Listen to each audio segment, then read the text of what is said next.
তুমিও কি চাও একজন ইউটিউবার হতে, কিন্তু তোমারও কি আমার মতো ক্যামেরার সামনে আসতে লজ্জা লাগে? Alright, you are in the right place now. আজকে আমি তোমাদের দেখাবো কিভাবে এরকম এআই টকিং আফতার বানায়। তো এটার জন্য আমাদের যা যা লাগবে তা হলো number 1 image and number 2 talking mouth in green screen. তো ফার্স্টেই আমাদের দরকার একটা ইমেজ। তো ইমেজের জন্য ওপেন করব গুগল, দেন সার্চ বারে সার্চ করব আইডিওগ্রাম, তারপর ইডিওগ্রামের ওয়েবসাইট ওপেন করে নিব। দেন নিচে লক্ষ্য করলেই দেখতে পারবে plus icon, then simply plus আইকনে ক্লিক করব।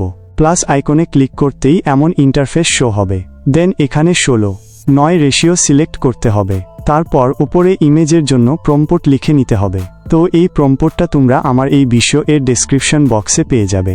তো কপি করে নিজের মতো কাস্টমাইজ করে নিতে পারবে।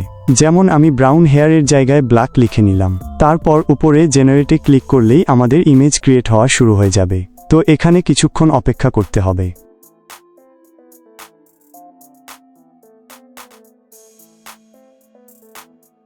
তো দেখতেই পাচ্ছ এখানে 4টা ইমেজ ক্রিয়েট করে দিয়েছে। তো তোমাকে যেটা ভালো লাগবে সেটা সিলেক্ট করে নিতে হবে। তো আমাকে এটা ভালো লেগেছে, আমি এটা সিলেক্ট করে নিচ্ছি। দেন ইমেজে লং প্রেস করে ডাউনলোড করে নিব। দ্যাটস ইট, আমাদের ইমেজের কাজ শেষ। এরপরে আমরা ইমেজটিকে পিক্সার্ট অ্যাপে ওপেন করে নিব।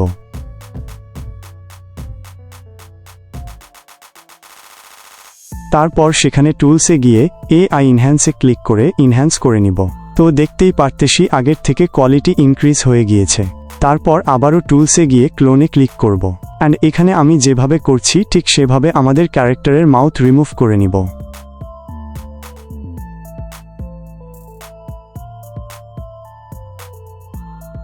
তারপর চলে যাব বিজি রিমুভ অপশনে অ্যান্ড ব্যাকগ্রাউন্ড রিমুভ করে নিব। অ্যান্ড গ্রিন কালারের ব্যাকগ্রাউন্ড সিলেক্ট করে নিব। তারপর সেভ করে নিব। অ্যান্ড তারপর সরাসরি চলে যাব ক্যাপকাট অ্যাপে। ক্যাপকাট অ্যাপ থেকে নিউ প্রজেক্টে ক্লিক করে আমাদের সেই ইমেজটি সিলেক্ট করে নিব। অ্যান্ড তারপর ইমেজটির লেন্থ বাড়িয়ে নিব এভাবে। তারপর নিচে ওভারলেয়ে ক্লিক করে টকিং মাউথ এর গ্রিন স্ক্রিনটি ইম্পোর্ট করে নিব। অ্যান্ড এটা তোমরা আমার টেলিগ্রাম চ্যানেলে পেয়ে যাবে, এই ভিডিও এর ডেসক্রিপশনে পেয়ে যাবে। ওকে, নাও আমি এই ওভারলেটি সিলেক্ট করে রিমুভ ব্যাকগ্রাউন্ডে ক্লিক করে ক্রোমা কি সিলেক্ট করে নিব। তারপর ওপরের ওই জিনিসটাকে হালকা টেনে গ্রিন স্ক্রিনের ওপর আনব। তারপর দেখতে পারবে যে গ্রিন স্ক্রিন রিমুভ হয়ে গিয়েছে। তারপর সামান্য ইন্টেন্সিটি বাড়িয়ে নিব।